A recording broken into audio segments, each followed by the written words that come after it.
अगर मैं आपसे कहूँ कि फ़ालिज की चंद ऐसी अलामात हैं जो कि आज और अभी नहीं होती बल्कि चंद दिन पहले, चंद हफ्तों पहले शुरू हुई हुई होती हैं, तो आपको यकीनन यकीन नहीं आएगा और वो साइंस आपके सामने होते हैं जिनको आप पहचान नहीं पाते।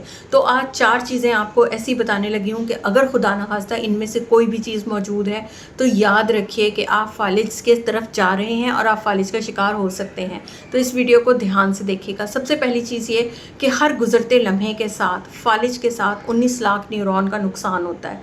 फ़ालिज क्यों होता है? फ़ालिज 2 तरह से होता है, या कोई क्लॉट चला जाए जिसे हम खून की शरीयान बंद होना कहते हैं, इस्केमिक स्ट्रोक, या हेमरेजिक स्ट्रोक यानी कि कोई खून की शरीयान फट जाए। उस सूरत में अगर ब्लीडिंग हो जाए तो भी किसी हिस्से की फौरी तौर पे कमज़ोरी हो सकती है। अब इसके साइंस क्या है जिनको हमने इमीडिएटली पहचानना है? 4 से याद रखिए। फास्ट, सबसे पहले है फेस। अगर एक तरफ से एंगल ऑफ माउथ डेविएट कर रहा हो, मुंह लटक जाए, राल बहना शुरू हो जाए, यहाँ से पानी निकलना शुरू हो जाए, उसके साथ एक तरफ का फेस आपको छोटा लगना शुरू हो, immediately contact to the hospital. दूसरा है ए से है आर्म, यानी आपकी कोई भी टांग या बाजू में अगर इमीडिएटली कोई कमज़ोरी महसूस होती है, ग्रिप कमज़ोर होती है, आपने हॉस्पिटल रब्ता करना है। तीसरी चीज़ है एस यानी कि speech, slurring of speech, scanning of speech, यानी आपको लुकनत आ रही है, आपको अटक अटक के बात कर रहे हैं, आपसे जुमला नहीं बोला जा रहा, खाना अटकना शुरू हुआ है, तो फौरी तौर पे आपने हॉस्पिटल रब्ता करना है।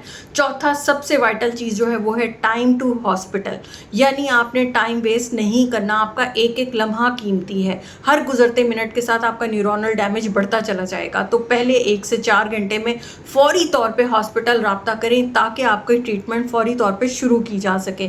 याद रखिए फ़ालिज सिर्फ बूढ़ों की बीमारी नहीं है बल्कि यंग्स में भी उतना ही कॉमन है, और अगर आज आप इन साइंस को पहचान लेते हैं तो ना सिर्फ आप अपनी बचत कर सकते हैं बल्कि अपने इर्द गिर्द के लोगों को भी बचा सकते हैं।